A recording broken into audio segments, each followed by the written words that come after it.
Welcome back, folks, to the Mail Right Show. This is episode 185.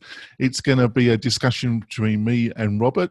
Robert, which is my great co-host, Robert Newman, would you like to quickly introduce yourself to the new listeners and viewers? Certainly. I'm Robert Newman. I'm the founder of an online marketing lead generation company in Southern California called Inbound Real Estate Marketing. And I have a website that has a lot of cool information on it called inboundrem.com. He does.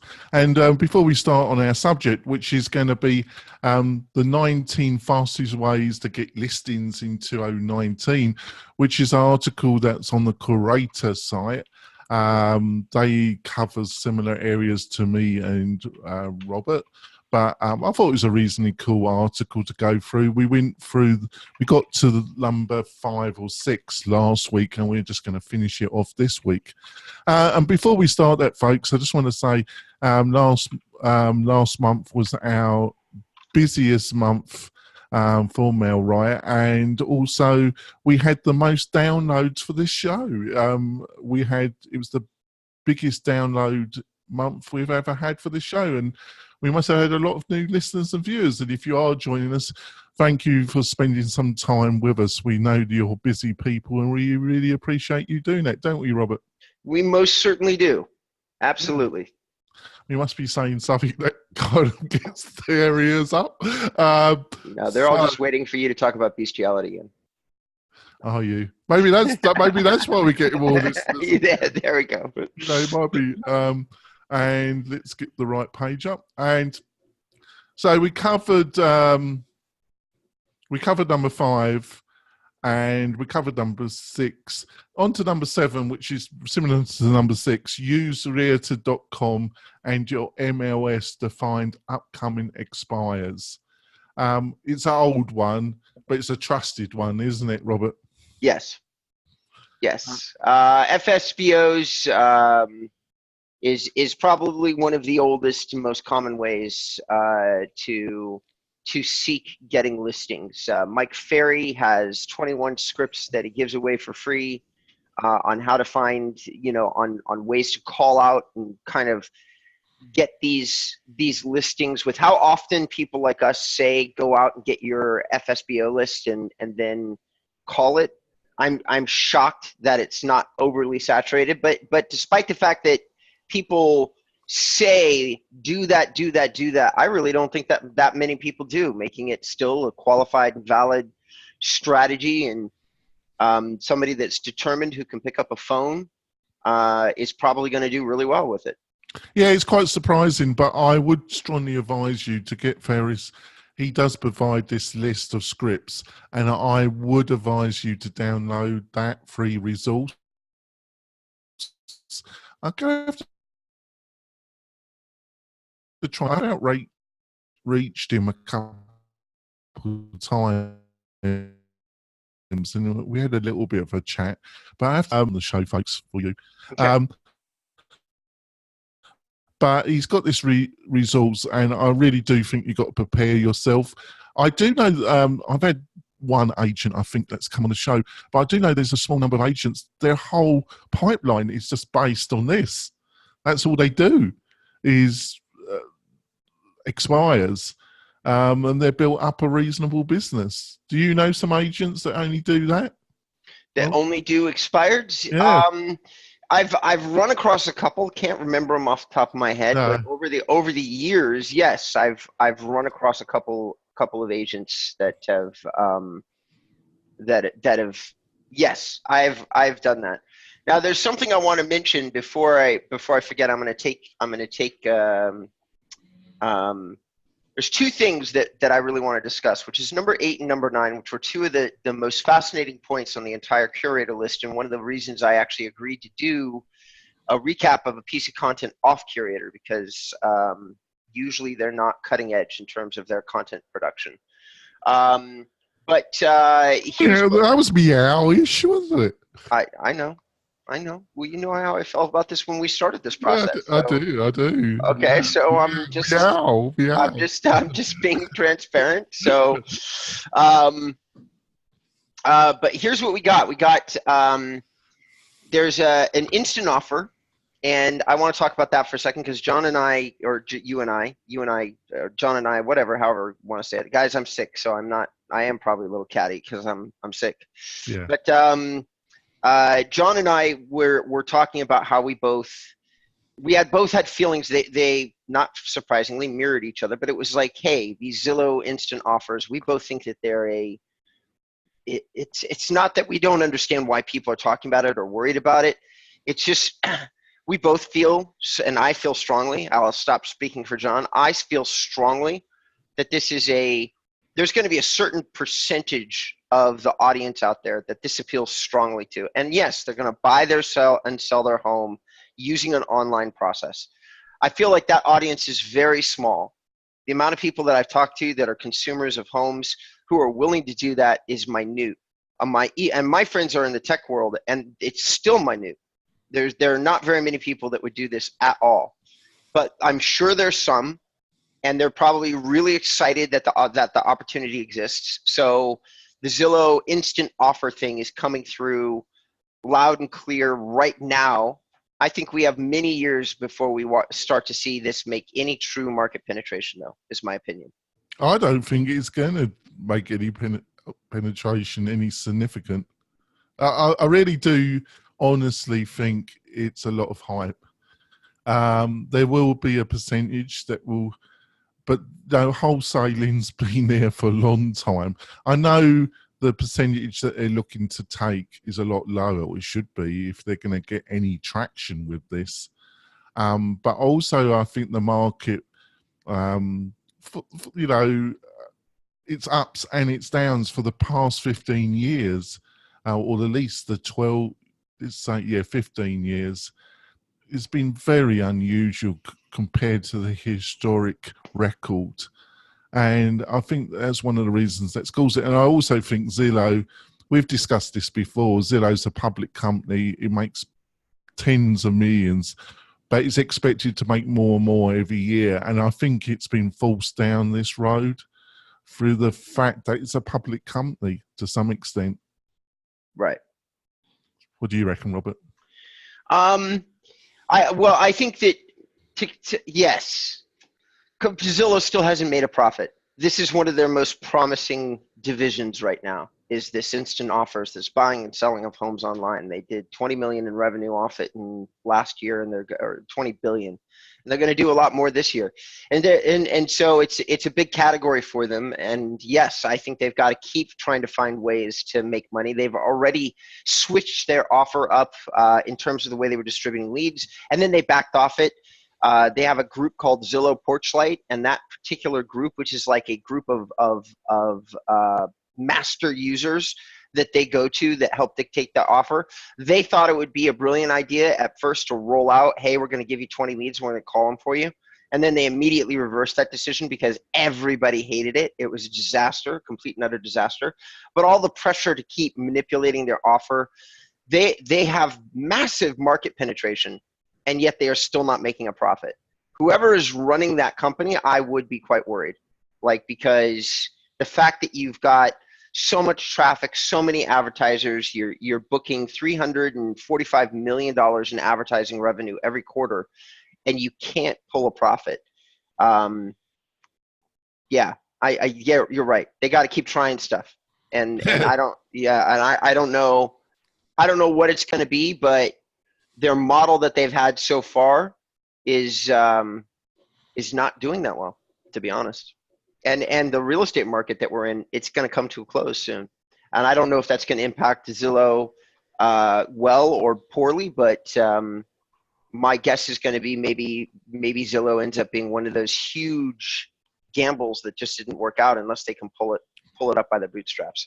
Oh, I don't agree with that, really. Actually, I think it could be profitable. They're probably,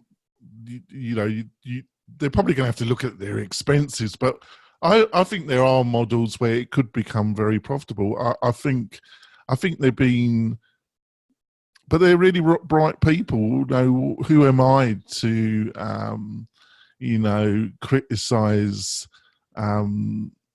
them really. So let's move on because I don't want to make a fool of myself. I do that too often, listeners. Um, yeah, Okay. sorry, I can't make him laugh because he's ill. Yeah. 9, refresh your listing presentation. I think this is good advice because I think people it can get a bit stale and a bit repetitive. And I think looking at it every year and trying some different things is not a bad idea. What do you think, Robert? I think that I did a quick browse of this video, which they have connected to number 9, and it's one of their. It's some kind of it's somebody connected curator, probably a curated customer, and his name is Sean something or another, and he does a great job of clearly explaining not only some questions that he asks in terms of his listing presentation, but why he asks them. For all of those people that are like me who are super sales vets, his method of communication is concise, his reasoning is strong. Every year I like to review my sales presentation and look at another professional and see what they're doing and make sure that because oftentimes you forget the basics. Like I don't care if you've got 50 years experience, 30 years experience, if you're a salesperson, some of the time the things that you decide to eliminate or that you forget that you've eliminated are some of the simplest steps, like in a qualification process, for instance. Like in my world, it's how long have you been doing this particular kind of marketing? How much marketing, how much have you been spending on it? How did you find me? These are the basic setup questions that you ask when you're talking to somebody. But many times, if I don't refresh my memory all the time, I eliminate one or two of those basic questions. And as anybody in sales knows, if you take out some of your groundwork laying questions in the front of your presentation, you actually oftentimes end up affecting your entire sales presentation very poorly. So reviewing, this guy is great. I love this. My favorite thing about the whole curator article is Sean Moore's video on under number 9. I don't care who you are. I personally think that this is a good review. It's an hour-long video. The curator dudes are on the video with him. If you're a fan, you can check them out. I have to try and get him, another person I will try and get onto the show. Okay, cool. Yeah, I'll try and see if he's up for it. Yeah, presentations, the more you put into it, I would do it. I would do it on an iPad myself, but if you just want to print it out and have a nice PDF, but have it, presented properly, and go through it. Any way that you can make yourself more professional, more distinct than the competition, the better it is, isn't it? Yes, it is. The next thing on the list, which is number 10, sell your services, is really saying to create a plan and put it on your site. I actually like this, and I've just been thinking it over right now, and I realize that we probably need to improve our advice to our clients, because we do build websites, and I'm realizing that we don't really have a sell your services page. And what it feels like they're talking about is they're saying, come up with a game plan that highlights how you tackle selling somebody's home, and then putting that on your website and in as far as a printed plan is concerned. And I agree with that. That is not a bad idea to sit here and put a page on your website that has an action plan for selling a home. It's a good idea. Well, I totally agree with you. This is something that a lot of agents on their websites, they just don't do this, and it's bad. Having a clear outline of the process, and in that process you can clearly define why you're different than the competition. If you can't, you've got a problem. So it's a good exercise anyway, because it will show you, it will then start discussions in your mind, listeners, about how do you make yourself, because unfortunately in the real estate agent industry there's a lot of cliches. it's really, you know, we offer excellent service. We offer better service. They're cliches, you know, if you can show it and have a mythology, it's going to be a lot better for you. And it Right. doesn't have to be jet science. It can just be a mythology, which you outline on the website. The reason why it's important, a lot of your competition won't do that. So Right. it's you know, it shows you out different to the competition. We're going to go for our break, folks. We'll be back in a few moments. Sorry, my cats were trying to kill each other. I was like, what the hell is going on? Meow, Yeah, meow. they were. They really were. All right, there you go. I'm not going there. I was going to say something there, but I'm not going to do it. Right. We're coming back, folks. My co-host is not 100%, but Sorry. he seems reasonably chirpy. Sorry, I'm making him laugh. Every time I make him laugh, I'm going to stop. He starts coughing. On to number 11. Established sellers success series. Yeah.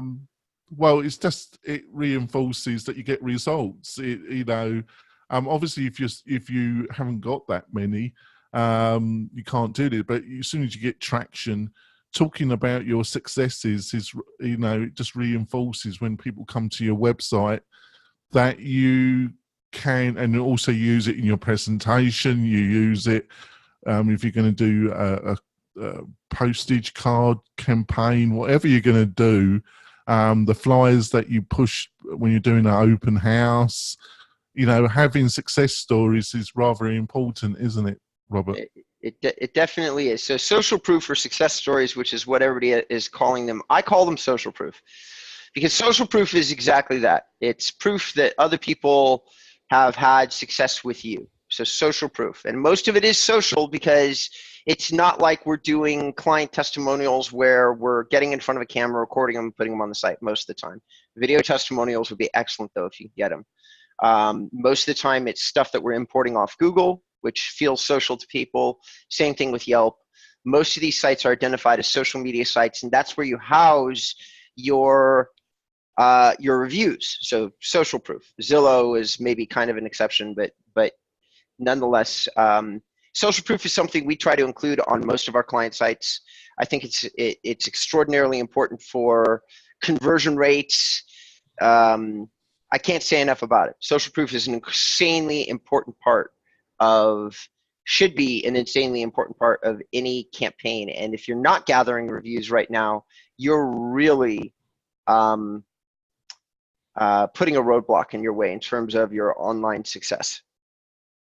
And it's like the rest of it, folks. It's just having it on your radar, having it on a list.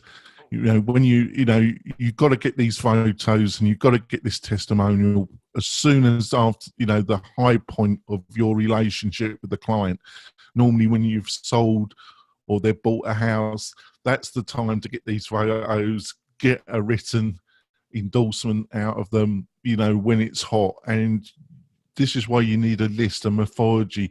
These things get done at the end of our engagement, initial engagement with the client, because that's another thing, you know, after you've sold them something, you know, a lot of agents won't talk to these people. Well, you know, they're done business with, and it depends on the personality type. But keep in touch with them. That's really important as well, because they should be your biggest referral resource. If they're not, you've got a problem, haven't you, Robert? Yes, you do. You really do. On to the next. Number 12 is find hidden sellers. Buried in your databases. We do a lot of shows on this. It's a favorite topic of John. I don't disagree with him, and we've had some amazing guests on the show that focus on database marketing. There's no doubt at all that if you're collecting your list correctly, that it will be one of your most valuable tools. Working a list, though, in my opinion, is an art and a science. It's a combination of the two. And I think that our guest Beatty who we've done 3 episodes with, because the guy just has such brilliant insight about the various ways that you can heat up your list. His personal offer, which he's one of our guests where I really buy deeply into his marketing message, and he says, hey, give him 200 names as long as they're good names, and he'll get you, what was it, 2 or 3 new sales out of it or something? Isn't that the number? It's about that, yeah. Yeah. So he does this. Obviously, if a talented marketer can take a list of a few hundred names and get a 1% return off something that was not generating revenue previously, that is an excellent asset, an excellent resource. So, Well, yeah. it's the kind of like, I'm going to repeat myself, but I really want to get through. Using your lists it's a 101 of a successful real estate, to be a real estate professional, as far as I'm concerned. The red book, how to become a $1 million real estate agent, the kind of Bible. It's still very relevant. It's been updated, the red book. I suggest that if you're a newish agent, you should buy a copy. I'll make sure it's in the show notes, the red book, and how you can get it off Amazon. I periodically still listen to it, but on audio book. It is the 101, and it's about data mining, and how, and that was written in the 90s, that book, but it's still totally relevant now. It's just you're using a different mediums Right. to mine those lists. I've never read that book. I'm gonna have to read it. It is a little bit hammy in sections, but it's still totally relevant, and I consider it. Keller's a legend, and he's a guy that knows what he's doing, and it's still highly relevant. So, and I still see a lot of agents who don't have methodologies to build their lists, and the lists they do, they tend to treat their lists all the same. I send out a monthly newsletter to the whole list. We all do it. We're all touched with the same brush. Where, with like what Beatty was pointing out, and what I've tried to hammer away, is that you should subdivide your lists into at least 3 to 4 sections, and then you market to those lists in very fundamentally different ways. Okay. Right. All right. And the problem is, people just lump it all together, and they market to that list all the same, and that's why they don't get fantastic results. Right. Gotcha. Yeah, I think I've hammered away at that a bit too much, but there we go. Update your referral network. What do you reckon of this one? Well, I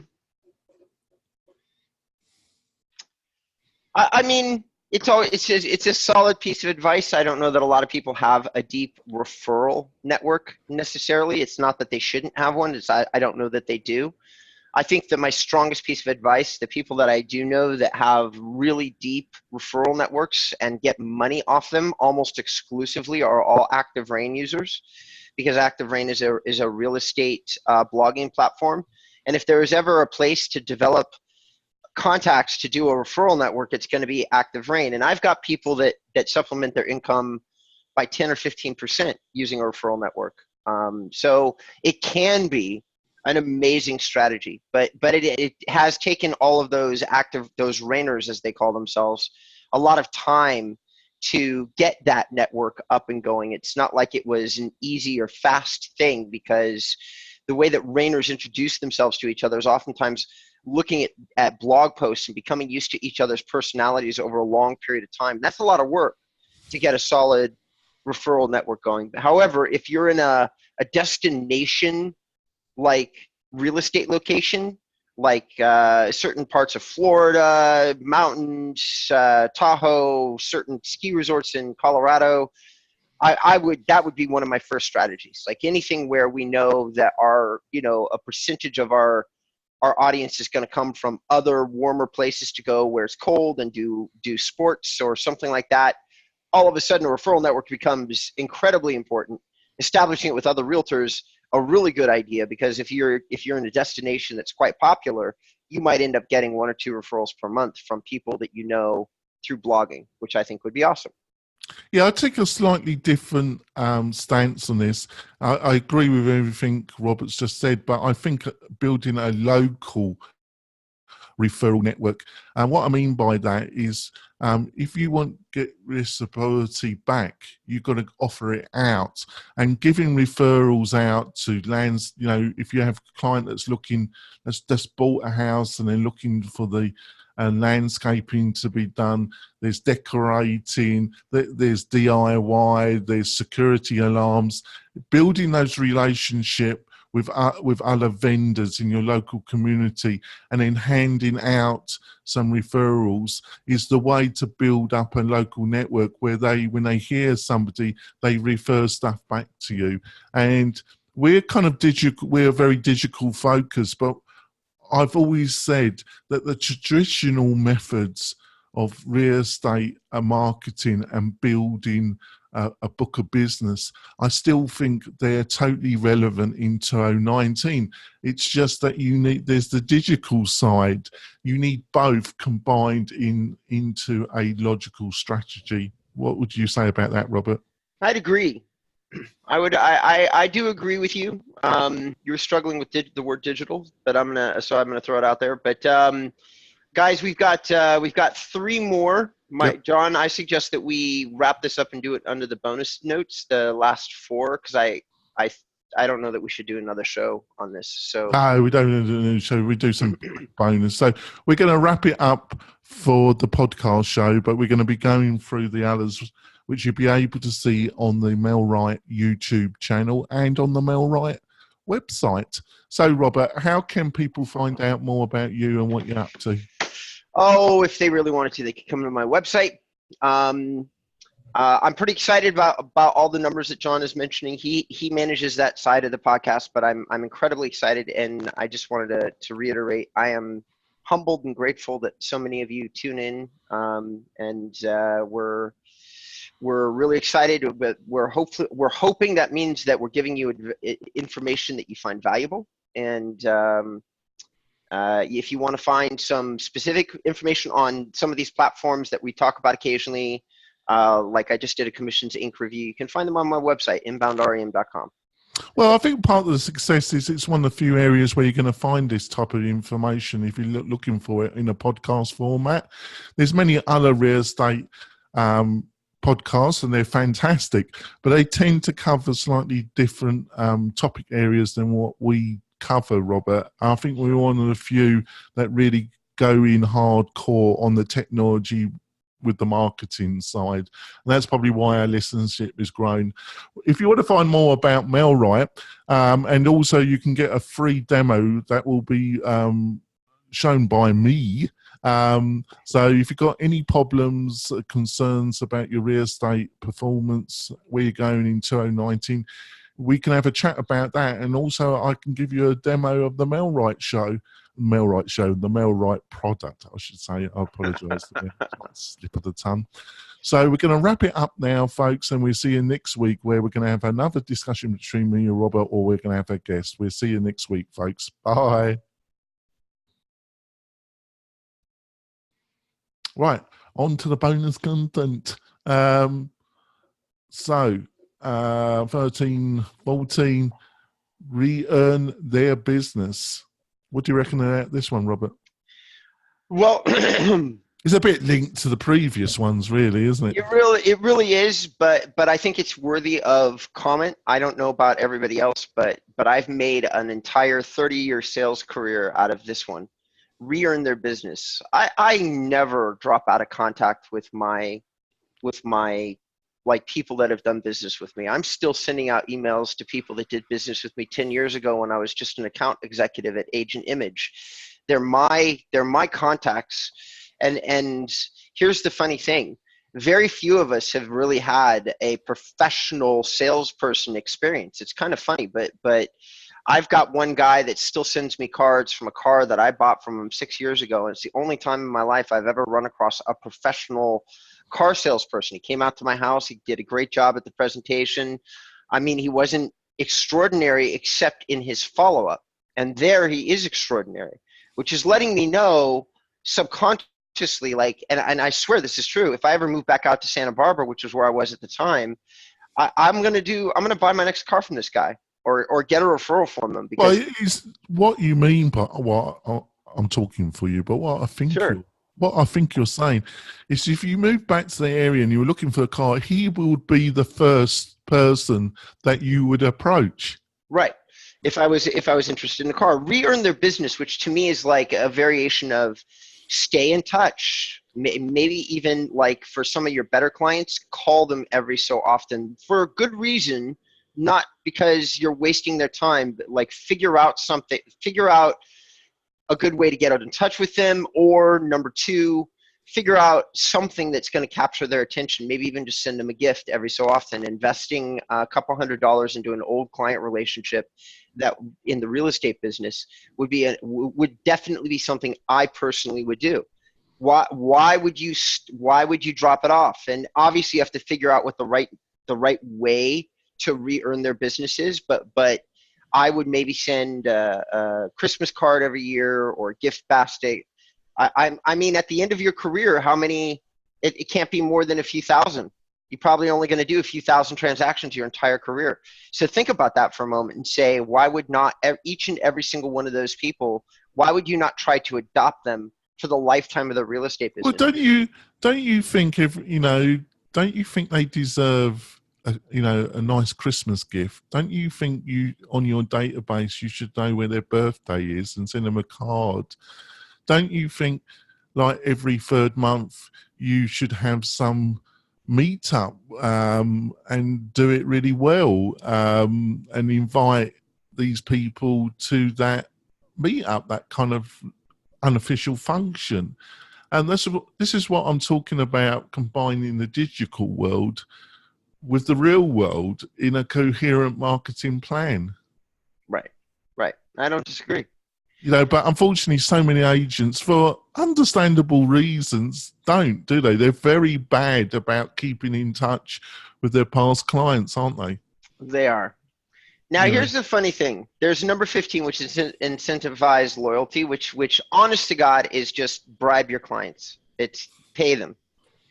For as long as I've been in sales, I've not liked this one. It's very popular. I've been to Japan, and it's very popular in the Japanese cultures to gift give. Okay, but they do it at the front of every. It's considered a courtesy at the front of a conversation. Nobody gives gifts at the back. Well, I shouldn't say nobody. It's considered rude to do it at the back of the conversation or somewhere towards the tail end of a transaction, because at that point it's considered a bribe. And I don't like bribing clients. I don't like feeling like I'm bribing clients. If they've already done business with me, yes, maybe I send them a gift without saying I was going to in the first place, because then it's just a gift. It's not incentive. Incentivize is another way of saying bribe. And I don't like that, because if you can bribe your clients, everybody can bribe their clients. And I think the value in the relationship should be something else, personally. yeah, I agree. I agree with you. This can be a real hornet's nest. This can be, if it's not done right, I think it really degrades the relationship that you've attempted to build up with the client, or you should have. It To me, it's a dicey area, and I would keep off it if it was me. But other people will have a different attitude, won't they, Robert? Indeed, they will. On Indeed, to they will. speak to their pain points. Well, that's just good content writing. So what they've shown on the website, guys, is what went wrong with your listing, and your home didn't sell. It's time for a new approach, and they basically are producing content that says that addresses the questions that people ask when something doesn't go right. The way that I would speak to somebody's pain points, which is oftentimes in the seller's realm, because it is your home didn't sell, your listing isn't going right, that kind of thing. I don't really. I do like the concept of producing digital content. My approach to that would be speak to everybody's pain points and then digitize it and give away the information for free and provide, and you'll get the value back as being perceived as an expert. I don't like the way that they've specifically pointed out. I don't know. I don't know. I just, it has to be done. Speak to their pain points has to be done kind of the right way too. Yeah, And I'm not. you're spot on there as well. You know, it's got to be done with a delicate touch, hasn't it? Right. And I don't like, for all of those listeners, I would stay away from this because it's tricky. And so don't just jump out and put this kind of content on your website. It's very tricky. It may send the wrong signal to the people that are coming to the site. And so I would just stay away from it until you had a chance to really become a digitally marketing proficient. Yes, go have a feel for that. And number 17, level up your just sold posts and the home value ads. What do you think they're trying to get onto here? They're just trying to say, write these ads better, do a better job with producing ads, which is always a good idea. To me, it's almost like, I feel like they're saying multivariate test, like over and over again throughout this whole article. Like whatever you're doing, see if you can do it better, which is duh, but okay. Like, we all have to write content that kind of says, that reminds people to do the basics very well. Their example of their particular basic here is not very good. So in terms of, are they making a relevant point? Number 17, yes. Do they have any valuable content to back it up? No, they do not. Not in 17, they don't. So what would I say that you should do? You should go to the Real Geeks YouTube channel, and you should sit down and commit to one of their videos, which is about an hour to an hour and 30 minutes long. Because what they do within their chats, there's about 70 videos on the Real Geeks YouTube channel, and they're all real estate professionals, and part of what they discuss are their ads, exactly what they're writing, exactly where they're placing them, exactly how much money they spent on them, and exactly what the result was, which makes it one of the most valuable channels for gathering marketing information that you can find. The problem is that each one of these talks is an hour long, and there's 70 of them. I personally I've already gone through 30 of them, and I'm not a real estate agent, because they're that valuable. There's so much information in there. I have to give that a listen to. Thanks for that. Yeah, they're so valuable. You will learn more about what your competitors are doing, what they're like, and specifically what they're doing, than any other channel that I've seen or reviewed. Number 18. I really like this one. This kind of rung a bell for me. 18. Give away your secret sauce. What did you reckon about this one?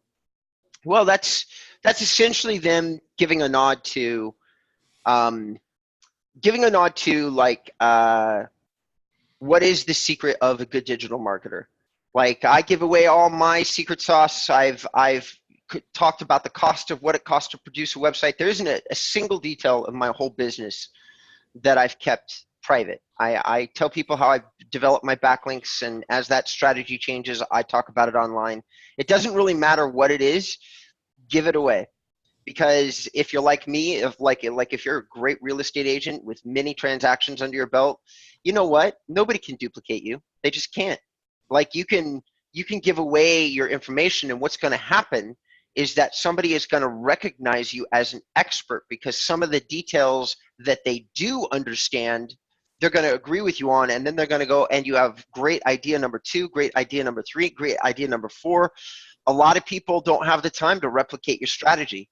They really don't. Very few people would have the time to replicate my strategy, even if I outlined it for them point by point, gave them a spreadsheet, and handed it to them. They'd still go, holy shit, I can't do all this, and hand it back and say, oh, that's okay, I'll pay you. Well, that's the whole point. And there's, I think it also built. You want to build friendly relationship in your broker's office, especially when you're starting off, especially between 1 and 3 years. It is useful. But on the other hand, be friendly, but you also got to don't be swept into the drama and the silver ball mentality of that, get jumping on the newest bandwagon, the drama, blah blah blah.